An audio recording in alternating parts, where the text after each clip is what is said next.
Okay, let's have a short discussion on why contracting officers aren't responding to you and what can you do about it, if anything. Number one, contracting officers may not be responding to you because they are on vacation. This is very much a thing. It happens year round. It's not necessarily just one time of year where a contracting officer could be on vacation. And they could be away from their desk literally for weeks at a time, even in the midst of an important solicitation happening. I've experienced this many times, as well as the clients that I've worked with, and it's a very frustrating thing. My goal with this really is to give you, in layman's terms and real life experience, so that you can modify your own experience by adjusting your own expectations for contracting officers to respond. And the first one is, again, they could be straight up on vacation. That's very much a real thing. The next thing to consider is they don't have to. For example, if you submit questions regarding a live solicitation bid that's due and the Q&A date has passed, they don't even have to respond to you. And the one thing I'll say about this that kind of is the grain of salt that goes with everything in this brief discussion is that every contracting officer is different, just like, as I always say, every bid is different.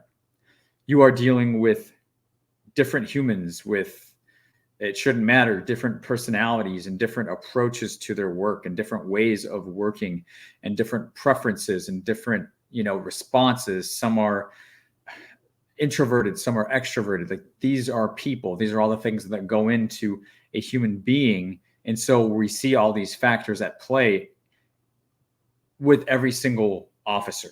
Okay. Things are not as streamlined or processed and structured as the way we would like them to be. So they simply may not have to, with the example with the Q&A date being passed. It would be nice for them to say, hey, the Q&A date have passed, but based on who they are as a person and how they run their office or do their job, they may not say anything. And additionally, they don't have to respond to your phone calls.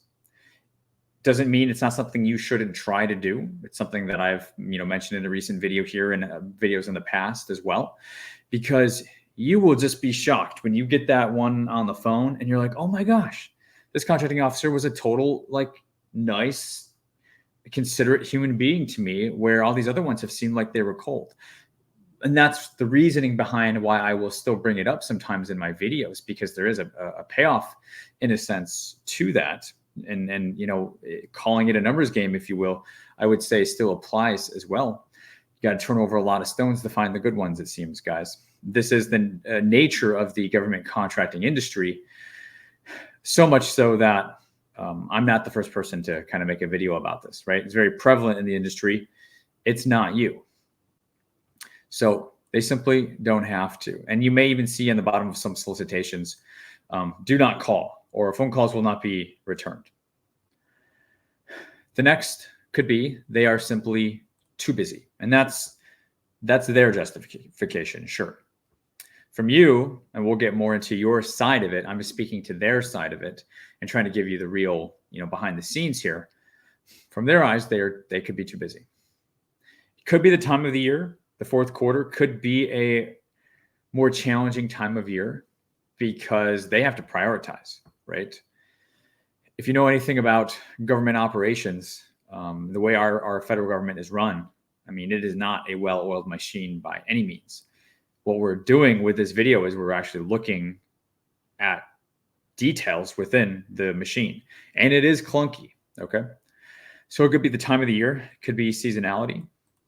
And with that, further, or potentially not, but they could just individually have a lot of projects going on, so they're doing a poor job at responding.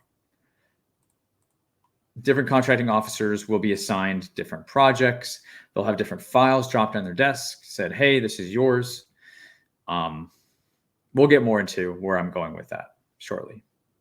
Next, they just don't want to respond to you. This is a very real possibility, as unprofessional as it sounds. I've experienced it as well. And they have their reasons. They could be annoyed with contractors trying to market. which is why I tell you guys, don't do direct marketing, do indirect marketing. Don't shove CAPE statements and stuff down contracting officers' throats, because it's going to come back to bite everybody in the industry. Instead, do professional indirect marketing by responding to bids.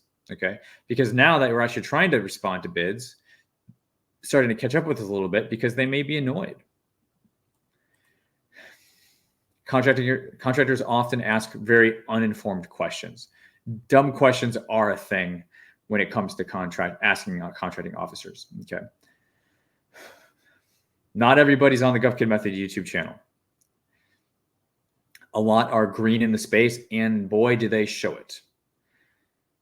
If contracting officers answered and responded to all these types of questions all day long that they get, emails, phone calls, they wouldn't even be able to do their job, which is moving the needle and prioritizing and pushing the important things through.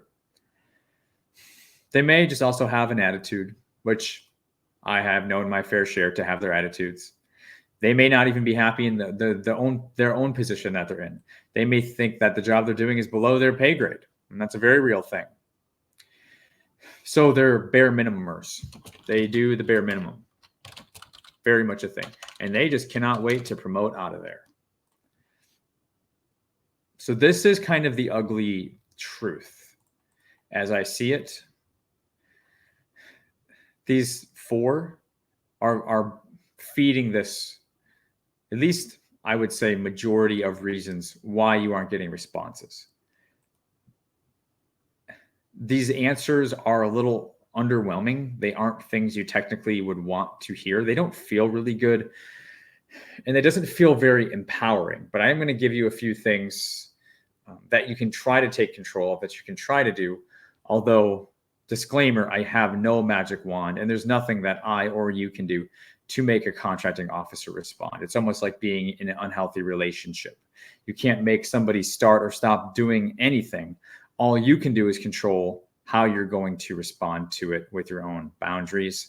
And this comes with maturation and growth as a government contractor in the space, knowing that this is definitely a nature of the beast in this industry. And every industry has their own beasts, so you can't avoid beasts. Nothing is perfect. So what can you do? These are all things that I've done personally, and I've counseled and consulted other contractors to do. So I'm not just theoretically stating these. These are all actionable items if you want to act on any of them. The first thing that you could do is you could call the small business office, maybe referred to as the OSDBU, depending on the agency. If you don't know anything about small business offices, these are offices that are dedicated to working with small businesses, particularly. Not really focused on, full and open or large businesses, right? Those type of contracts, geared by the name is it being a small business office. Okay. These folks are supposed to fight for small business, and they get to know your business, and they get to share about their agency, what they buy and where's the overlap. You can find things like having a capability briefing with these folks, although it's not what I'm telling you to do in this particular discussion, because as it relates to your specific questions, a lot of these folks, OSDBU, small business liaisons, as they're known, they know the contracting officers. Many of them do. Small business liaisons. Many of them know them personally, and they're just a phone call away. I've had many small business liaisons tap a CO or a KO on the shoulder for me. They can do it. Now, if it's a new small business liaison, or if they're covering multiple agencies, or if they're just got the same kind of complacency going on as the contracting officer, they may not be as helpful, but there is the definite, say, at least 50% possibility that they could be helpful. The way to find the small business office or OSDBU is you can just go to Google or Bing or DuckDuckGo or whatever, your favorite search engine, and type in your agency and type in small business office or OSDBU.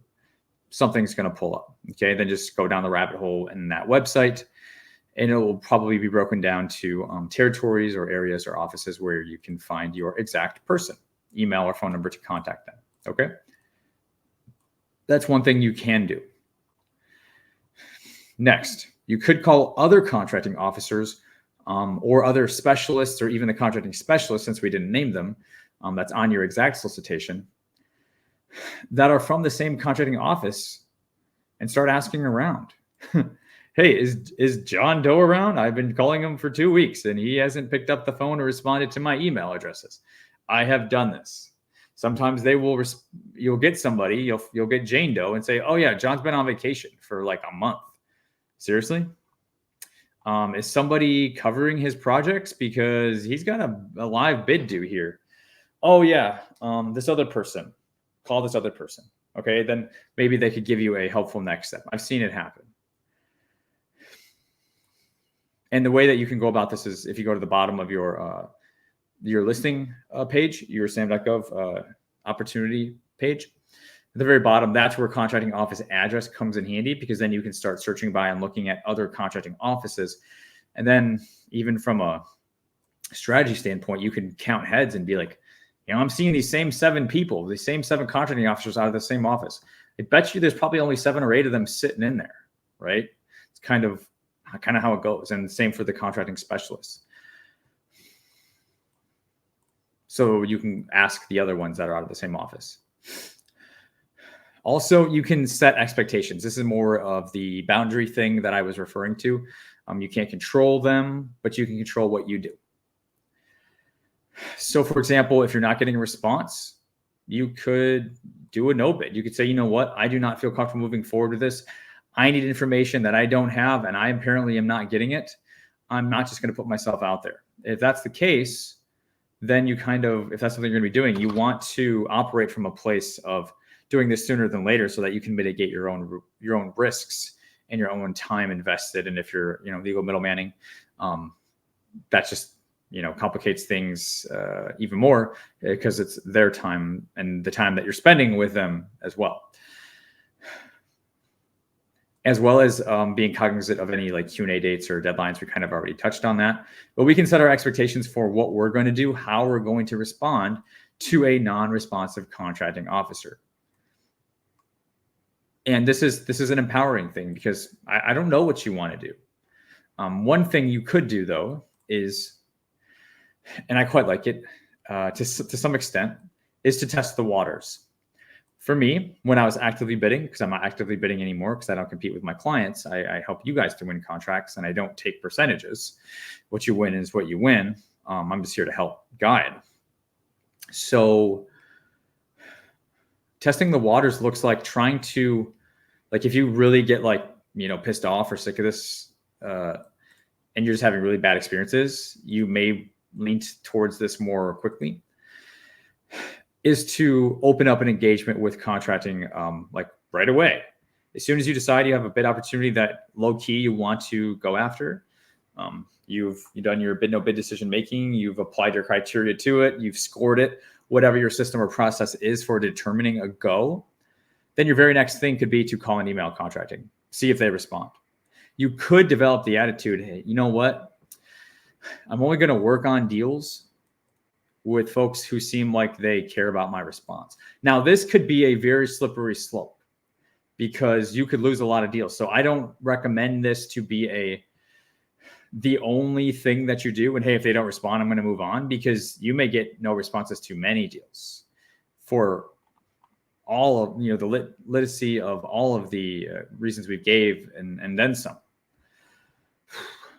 But it could be something that you use. Testing the waters could be something that you use as one gauge moving forward, as one red flag. Okay, and maybe 3 red flags and you're out. But this could be a way of getting a green flag or a red flag early on to just kind of let you know how things are sitting. Don't put too much weight in it, as I've explained, but putting some weight into it, I think, can be helpful. Once again, especially for those of you who are kind of feeling like you're having to pass on a lot of opportunities because you're not getting the information you need. Hopefully that's not what's happening for you. Hopefully you are getting Q&A responses, you're getting site visits, you're getting some stuff. but we're kind of painting a more extreme picture of contracting officers like not responding or to your calls or your emails kind of like at all. That shouldn't be the case. It should just be some of the time, like as a worst case scenario. Magnified in the fourth quarter, albeit, but if you haven't tried in the first, second, and third quarter, give that a go to get a more skewed sample size and accurate depiction of what your experience really is. 3 months is not enough data. Now, the other thing to kind of just, humanize and think of contracting. First off, I can guarantee you if this was their money, they would be way more invested. If this was their house that they were getting quotes on for their roof, yeah, they would be a lot more responsive. But this is your money. This is taxpayers' dollars that's paying for these projects. So learning the mind, the psyche, the environment of a contracting officer, this is a job for them, right? And so just like anybody who does a job, especially in the federal government space, there are those who are doing the bare minimum, and there are those who are, they're trying to do a good job for whatever reasons and for whatever incentives.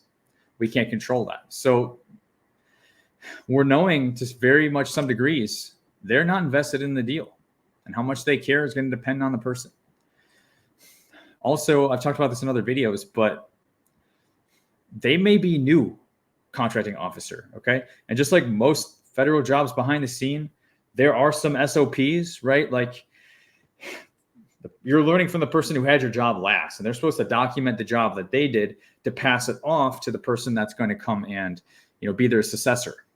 Well, if they took bad notes or like there's a bad plan in place, they're not going to be able to do their job very well, and sure, they go through training, but contracting and procurement is a beast, and it comes through experience.